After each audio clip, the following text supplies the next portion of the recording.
Shalom Bapak Ibu Saudaraku yang kasih dalam Tuhan. Selamat pagi, salam sejahtera buat saudara semua dimanapun berada. Saya mengajak Bapak Ibu Saudara semua untuk bersaat teduh dan berdoa dalam renungan penuntun kehidupan setiap hari.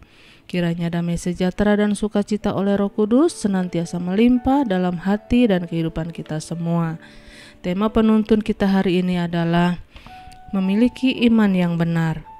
Ayat bacaan terdapat di dalam Markus 11 ayat 20-26 dan di dalam ayat 23 berkata demikian. Aku berkata kepadamu, sesungguhnya barang siapa berkata kepada gunung ini, beranjaklah dan tercampaklah ke dalam laut, asal tidak bimbang hatinya, tetapi percaya bahwa apa yang dikatakannya itu akan terjadi, maka hal itu akan terjadi baginya. Saudaraku yang kasih dalam Tuhan, dalam ayat-ayat pembacaan ini berisi tentang pengajaran Yesus mengenai kehidupan iman yang benar. Pelajaran ini diawali oleh peristiwa Yesus mengutuk pohon ara yang tidak berbuah. Melihat kejadian tersebut, murid-murid Yesus terheran-heran dan berkata, bagaimana mungkin pohon ara itu sekonyong-konyong menjadi kering? Kemudian Yesus mulai menjelaskan pelajaran penting bagaimana kita dapat memiliki iman yang benar. Yesus tegaskan bahwa sesungguhnya bukan hanya Dia yang dapat melakukan hal itu, tetapi setiap orang percaya pun bisa, bahkan untuk melakukan perkara yang lebih besar. Itulah sebabnya betapa pentingnya kita memiliki iman yang benar. Penjelasan Yesus tentang ciri-ciri iman yang benar adalah sebagai berikut. Yang pertama, iman yang berasal dari Allah. Yesus berkata, percayalah kepada Allah.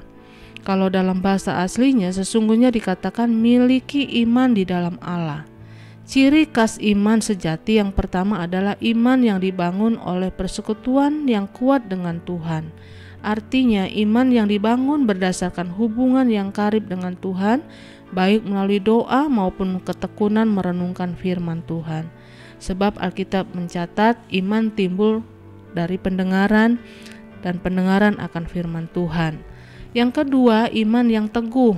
Tuhan Yesus berkata, asal tidak bimbang hatinya, tetapi percaya bahwa apa yang dikatakannya itu akan terjadi, maka hal itu akan terjadi baginya. Jadi iman yang benar bukanlah iman dalam kebimbangan, tetapi yang selalu berkata pasti, artinya tidak ada perkara yang mustahil bagi orang yang ada di dalam Kristus. Yang ketiga, iman yang bersifat agresif.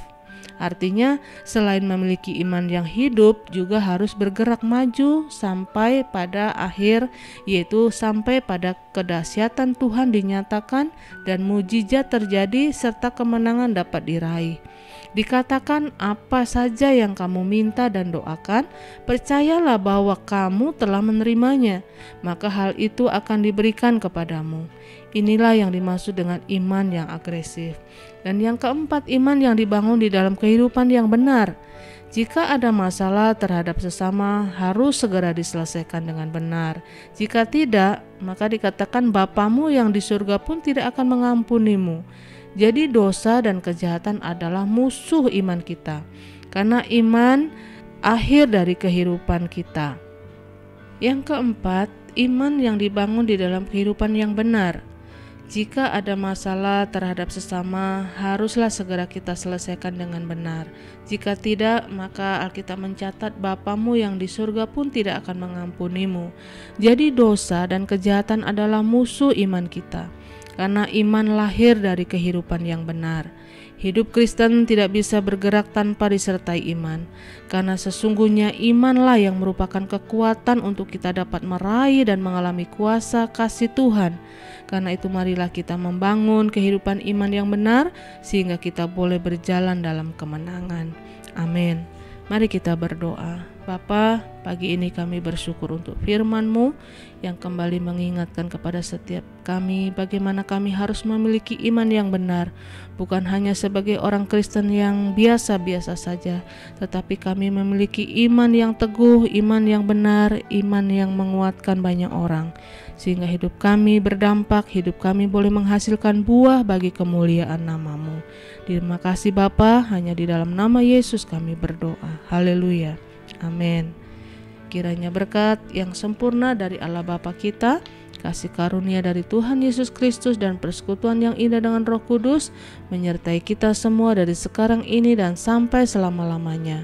Maju terus dalam tuntunan Tuhan, tetap semangat, sampai jumpa esok hari dan Tuhan Yesus memberkati.